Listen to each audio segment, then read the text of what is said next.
Okay, good afternoon and welcome to Iyun Shulchan Aruch. Today's Siman is Siman Chav Beis.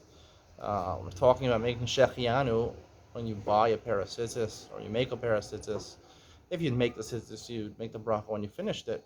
If you're not the one making it, you buy the ready-made beged. Technically, you make the bracha when you buy it. If it needs alterations, then you make the bracha when you wear it. Anyway, it's clear from the Shulchan Aruch, they make the bracha. The reason being the Gara Mekelim Chadashim. Now, what is this talking about? It's based on the Mishnah and Brachos.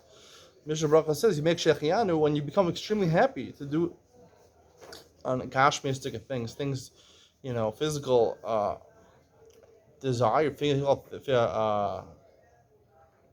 monetary rewards or monetary gains.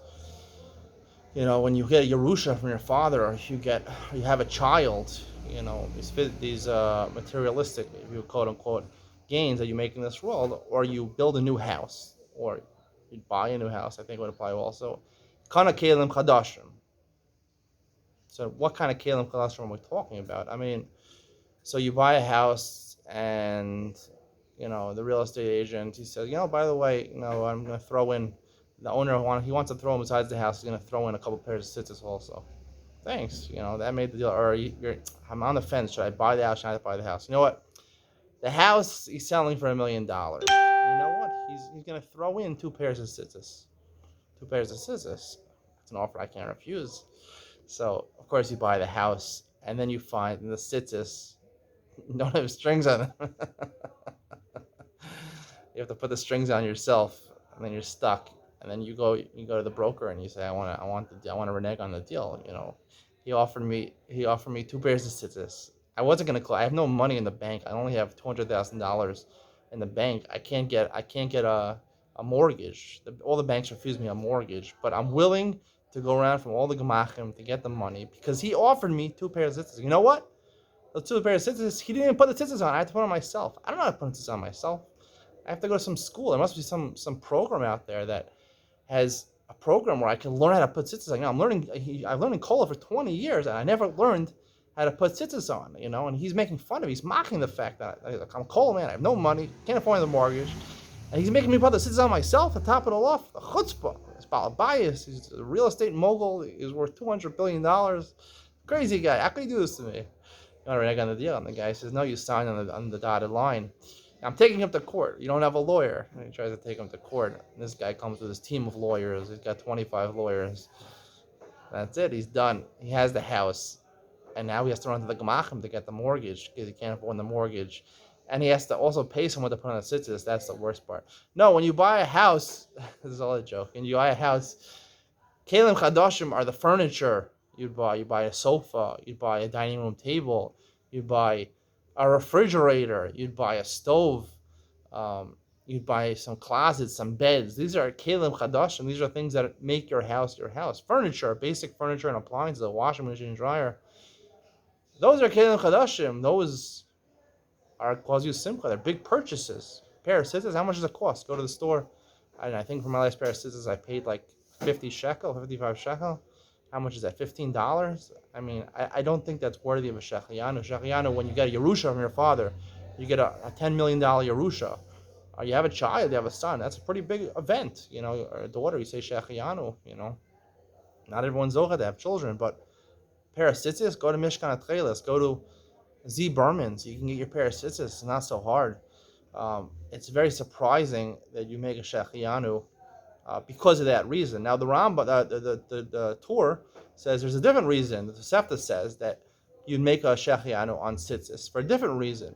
Like any mitzvah which comes in zman l'zman, right? Like Sukkah comes once a year, or Pesach comes once a year, or Shavuos comes once a year, or anything comes once a year. So mizman l'zman, it comes at a set time every year. You're excited. It's exciting. Right, that's the intention of shechianu is that you're telling HaKadosh Baruch Hu, you're so exalted and so happy to have lived to this time, to be able to make this mitzvah. It only happens once a year. So you say Shechenu on that. Or if you do a bris milah, that happens how often in your life? Very, very, very infrequently. But people buy tzitzis, my tzitzis get ruined after like 2 or 3 months. They buy a new pair of tzitzis. Some people wear them for like 20 years. Maybe for them they make Shechenu on the mitzvah. But And the Rambam does say that. The Rambam says that it's a kinyan of a mitzvah when you buy scissors or tefillin based on the Tosefta, you would make the bracha. But the Shulchan Aruch doesn't pass like that. And in Hilchos Tefillin, he doesn't say to make shechianu. And the only reason he says to make shechianu over here is because it's kelim chadashim, because it's like your new furniture. So buy new clothes, buy a new suit. I don't think you have to make a shechianu when you buy a new suit. I mean, right? Buying a new suit is not the same thing as buying furniture in my mind. Clothes are not the same thing as furniture.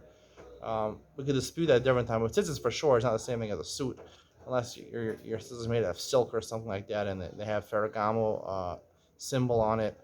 Uh, so I don't know. It's hard for me to understand the Shulchan Aruch. And if you ask most Rabbanim, they would probably say the way I've asked Rabbanim the Shah, and they say, "Are you happy to have the scissors? Does it make you happy?" When I was in yeshiva, I'm like, "Oh yeah, of course it makes me happy. This is the most exciting thing in my life, because the rest of my wardrobe, I was wearing, white shirts that were yellow. I didn't really care about the white shirts. I wanted this cheap white shirt, Concord brand or whatever they sold in all the Jewish stores. It was comfortable, whatever. It was cheap material, but I didn't care what I wore. I didn't care, what socks I wore. I didn't care about my happy socks. I wore some black, disgusting socks. I think women wear them also. My shoes, I don't know. I ship maybe once a year. I got these shoes that probably weren't so expensive. Maybe the Rockports. They didn't. I wasn't looking for them. It was comfort and maybe it lasts a little bit. I didn't care about my wardrobe, but I cared about tzitzis, mitzvah, ches v'shalom mitzvah. I used to be so happy to get a new mitzvah. So I said, "Are you gonna be happy? Of course, I'm gonna be happy. Make shechianu when you wear it." So I made shechianu. Now I'll tell you the truth. When I buy new clothes, I buy a nice shirt. I buy a polo shirt. I buy some pants. I buy happy socks. I buy some Ralph Lauren shoes, Geox shoes. My Ray-Ban sunglasses. Tommy Hilfiger sweaters. Buy a nice suit. Those are things that would make me happy. Those things are more warranted than shechianu. When I go to Mishkan Tcheles here in Geula, and I go buy a new pair of cotton tzitzis, because the other ones were cheap and just broke in 2 seconds. They got unraveled in like 2 months. So I always have to go every 2 months to buy a new pair. Am I happy? No, I'm not happy. I'm not thrilled. I shouldn't be making. I wouldn't, according to the basic interpretation of the Rabbanim. Are you happy? No, I'm not thrilled. So I wouldn't make a bracha. But you have to ask your rabbi. Anyway, that's the conclusion of today's share. I hope you enjoyed. See you tomorrow.